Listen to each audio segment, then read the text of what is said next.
শরতের আগমনে আমরা জানি পিতৃপক্ষের অবসান ঘটিয়ে মাতৃপক্ষের সূচনা হয়ে গিয়েছে। আমরা ইতিমধ্যেই চলে এসেছি কুমোরটুলি।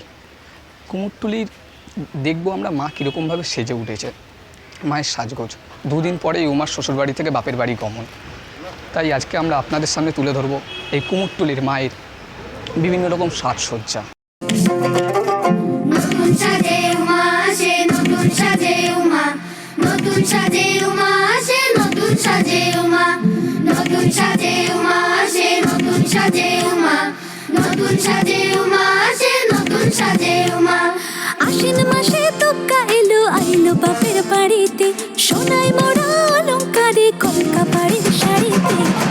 আসে পারে পারে বছর ঘুরে ঘুরে উমা আসে নতুন সাজে।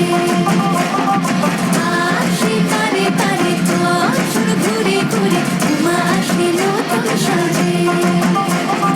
কুমোরটুলির একটি একজন পালের সঙ্গে আমরা কথা বলে নেব এখানকার ওনার কাজকর্ম, এখানকার মাতৃপ্রতিমা কতদূর পাড়ি দিচ্ছে দেশ বিদেশ থেকে শুরু করে আমাদের বিভিন্ন রকম পূজা মণ্ডপ, কলকাতার কিছু বনেদের বাড়ির ঠাকুরও এখান থেকে যাচ্ছে। আমরা সেই বিষয়ে সমস্ত কিছু আমরা এনার কাছ থেকে শুনে নেব।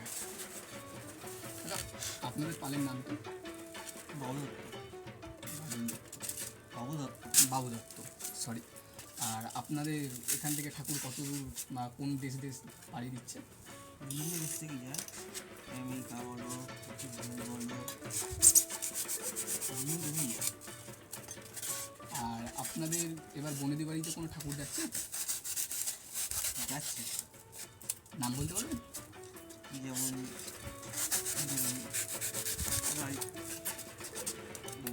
রায় মল্লিক বাড়ি বলুন, সবাই রাজবাড়ি বলুন, বিভিন্ন জায়গায় যায়। ওগুলো নাম ঠাকুর মনে ছিল না।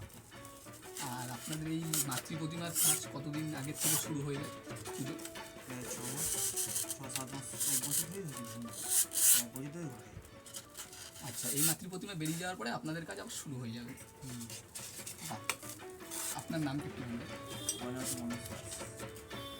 অসংখ্য ধন্যবাদ আমাদের ছোট্ট সময় দেওয়ার জন্য আপনাকে আমাদের তরফ থেকে।